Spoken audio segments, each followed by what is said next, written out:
வணக்கம், welcome to Mano's kitchen. இன்னைக்கு மனோஸ் கிச்சன்ல அதாவது பச்சைப்பயிறு முளைக்கட்டுன்னு குழம்பு தாங்க பார்க்க போறோம். இது எல்லாத்துக்குமே தெரியும், ஒவ்வொரு ஊர்ல ஒவ்வொரு மாதிரி வைப்பாங்க. இதுல நிறைய சத்து இருக்குது. அதாவது சாதாரணமா நம்ம பருப்பு ஊற வச்சு அரைச்செல்லாம் வைப்போங்க. இது முளைக்கட்டி வைக்கிறங்காட்டி அதோட சத்து வந்து 2 மடங்கா அதுல இருக்கும். எல்லாத்துக்குமே தெரியும். அது நல்ல ஃபைபர், புரோட்டீன் அந்த மாதிரி எல்லாம் நிறைய சத்துக்கள் இருக்குதுங்க. இன்னைக்கு நாம அந்த முளைக்கட்டின பச்சை பயிறு குழம்பு தான் எப்படின்னு பார்க்கலாங்க. நான் எல்லா பொருளுமே எடுத்து வச்சிருக்கேன். ஒவ்வொன்றா போடும்போது அளவுகளோட சொல்றேன். பார்க்கலாங்களா எப்படி செய்யலான்னு. இப்போ பாருங்க, நம்ம முதல்ல வந்து மசாலாலாம் வறுத்து எடுத்துக்கலாம். அதுக்கு வந்து அடுப்பத்தை வச்சு ஒரு வடக்கல் வச்சுட்டுங்க.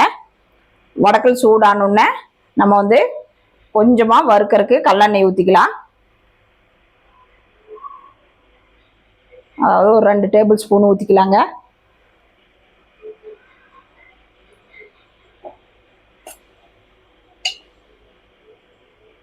இப்போ கொஞ்சமாக அதில் சின்ன வெங்காயம், அதாவது ஒரு 10-20 வெங்காயங்க. நான் எடுத்திருக்கிற வந்து பச்சை பயிறு ஒரு 150 கிராம் இருக்குங்க. அதோட அளவு தான் சொல்கிறேன். ஒரு 20-25 வெங்காயம் இருக்குங்க, சின்ன வெங்காயம். பூண்டு ஒரு 5-6 பல்லு போட்டிருக்கிறேன். இஞ்சி ஒரு சின்ன துண்டு போட்டிருக்கிறேங்க. இதையும் முதல்ல ஒரு 2 நிமிஷம் நம்ம வதக்கலாம்.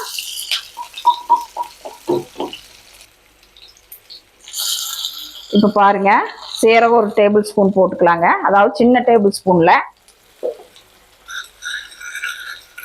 மிளகு சும்மா ஒரு 1/2 டேபிள் ஸ்பூனுங்க. கருவேப்பிலை,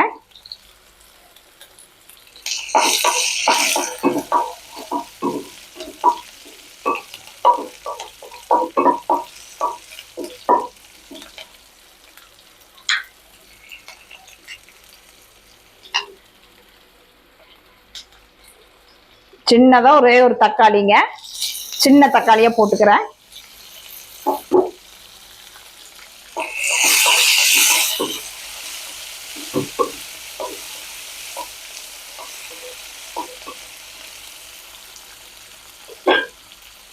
இப்போ வேணும்னா கூட நீங்க அந்த 10 கிராம் டேஸ்ட் பிடிக்கிறதுனா ஒரு பட்டை, 2 கிராம்பு, ஒரு 1/2 டேபிள் ஸ்பூன் சோம்பும் கூட சேர்த்துக்கலாங்க.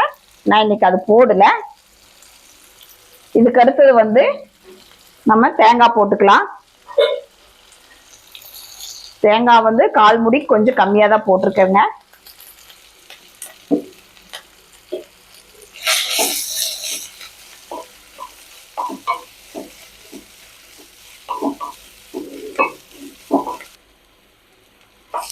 இப்போ பாருங்க, ஒரு நிமிஷம் ஆச்சு. இப்போ நம்ம வந்து அடுப்பை ஆஃப் பண்ணிட்டு நம்ம பொடிகளை சேர்த்திக்கலாம். நம்ம மிளகாத்தூள் ஒரு 1/2 டேபிள் ஸ்பூன் போட்டுக்கலாங்க காரத்துக்கு. மஞ்சத்தூள் ஒரு 1/4 டீஸ்பூன் கம்மியாகவே போட்டுக்கலாம். மல்லித்தூள் ஒரு 1.5 டேபிள் ஸ்பூன் போட்டுக்கலாம்.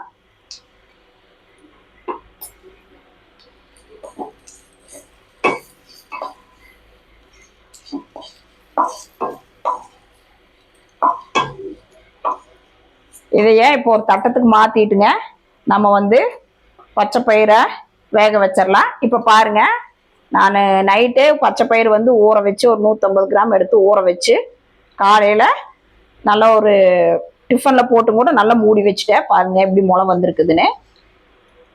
இப்போ இதையை வந்து நம்ம வேக வச்சுட்டு போய் இதையே அரைச்சிட்டு வந்துடலாம்.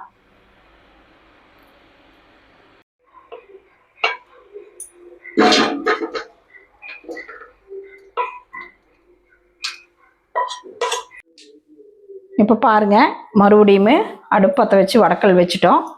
வடக்கல் சூடானோடனே நம்ம 2 டேபிள் ஸ்பூன் கல்லெண்ணெய் ஊற்றிக்கலாம். சூடாகட்டுங்க.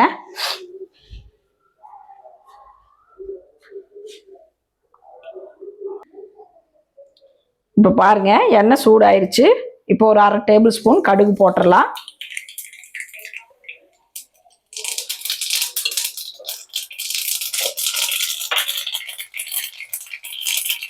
இப்போ கடுகு வெடிச்சு உடனே நம்ம சின்ன வெங்காயத்தை போட்டுடலாங்க. நான் முழுசாகவே போடுறேன், நல்லா இருக்கும் குழம்புக்கு. அதே மாதிரி கருவேப்பிலை, 2 காஞ்ச மிளகாய் போட்டுக்குங்க.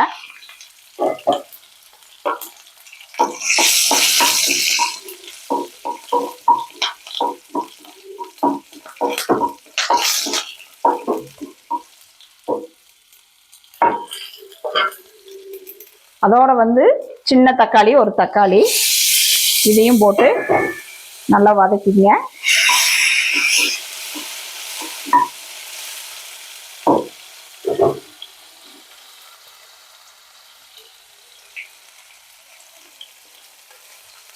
ஸோ இதோட நம்ம வந்து பச்சை பயிர் சேர்த்துக்கலாம்.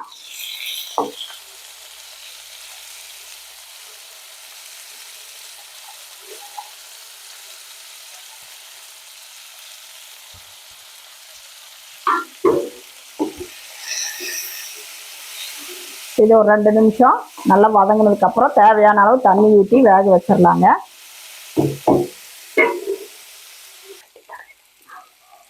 இப்போ பாருங்க, இது நல்லா 2 நிமிஷம் வெந்துருச்சு, அதாவது நல்லா வணங்கிருச்சுங்க. இப்போ பார்த்தீங்கன்னா இது நல்லா தண்ணியில் ஊறி முளை வந்தங்காட்டி சீக்கிரம் வெந்துருங்க. ரொம்ப நேரம் வேக வைக்க வேண்டாங்க. வேக வச்சோம்னா நல்லா கசகசன்னு ஆயிரும். இப்போ பார்த்தீங்கன்னா இதே வந்து ஒரு சாலட் மாதிரி இருக்குதுங்க. இதே உப்பு போட்டு கூட சாப்பிட நல்லா இருக்கும். இப்போ வந்து அளவா தண்ணி ஊற்றிக்கலாம்.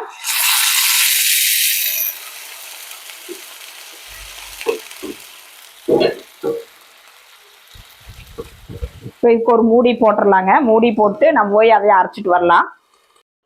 இப்போ பாருங்க, ஜார்லேயே அரைச்சிட்டு வந்துட்டேன். நல்லா நைஸாக கொஞ்சம் தண்ணி ஊற்றி நைஸாக அரைச்சி எடுத்துருக்குறேன். இப்போ வெந்துருச்சான்னு பார்க்கலாங்க. இப்போ பாருங்க, தண்ணி எல்லாம் வத்திருச்சு. நல்லா இந்த பச்சை பயிரோட தோல் விட்டு வந்துருச்சுங்க. பாருங்கதா நல்லாவே வெந்துருச்சுங்க. இனி இதுக்கப்புறம் வெந்ததுன்னா கசகசன்னு ஆயிரும், முழுசா இருக்காதுங்க நம்ம சாப்பிட்றப்போ. இப்போ இந்த அளவுக்கு வெந்ததுனாவே போதும் பச்சை பயிறு.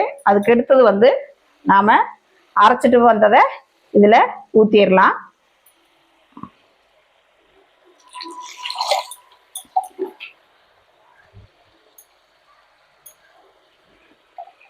ஜாரில் தண்ணி ஊற்றி அதையுமே கழுவி வேஸ்ட் பண்ணாமல் ஊற்றிடலாங்க. அளவு தண்ணி சேர்த்திட்டோம்.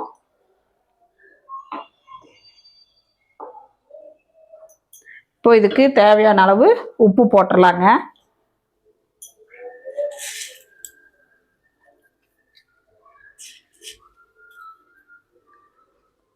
வாரத்துக்கு ஒரு நாள் வந்து பச்சை பயிறு, கொள்ளு, சுண்டல் அந்த மாதிரி எல்லாம் வாரத்தில் ஒரு நாள் ஊற வச்சு முளைக்கட்டி வச்சு இந்த மாதிரி எல்லாம் குழம்பு வச்சு சாப்பிட்டோம்னா இது வந்து டிஃபனுக்கு, அதாவது சாப்பாடு, சப்பாத்தி எல்லாத்துக்குமே இது ஒரே குழம்பு போதுங்க. அவ்வளோ சூப்பராக இருக்கும். இப்போ காலையில் செஞ்சோம்னா நைட்டு வரைக்கும் கூட இந்த குழம்பு வச்சுக்கலாம். அப்படி வைக்கணும்னா இப்போ வெயில் காலத்துல எல்லாம் இந்த குழம்பு தாங்காது. நீங்கள் வேணும்னா கொஞ்சமாக ஒரு 2 கொட்டை அளவு புளியும் கூட இதில் சேர்த்திட்டோம்னா குழம்பு கெடாதுங்க.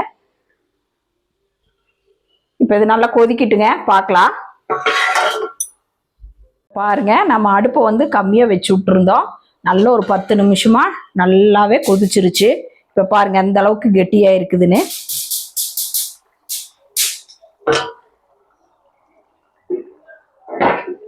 இப்போ வந்து அடுப்பு ஆஃப் பண்ணிட்டுங்க நம்ம கொத்தமல்லி தழை போட்டுக்கலாம்.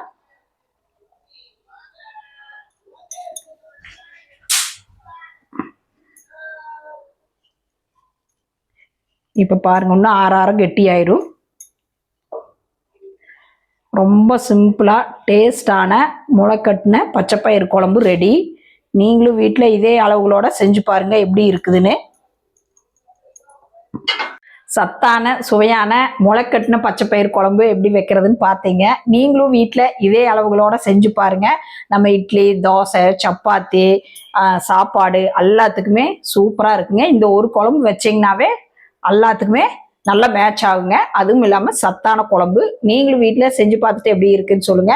இந்த வீடியோ பிடிச்சிருந்தா லைக் பண்ணுங்க, ஷேர் பண்ணுங்க, சப்ஸ்கிரைப் பண்ணுங்க. நாங்கள் வீட்லேயே சுத்தமான முறைப்படி ஸ்வீட்டு, ஸ்நாக்ஸு, மசாலா ஐட்டம் எல்லாமே பண்ணி தர்றேங்க.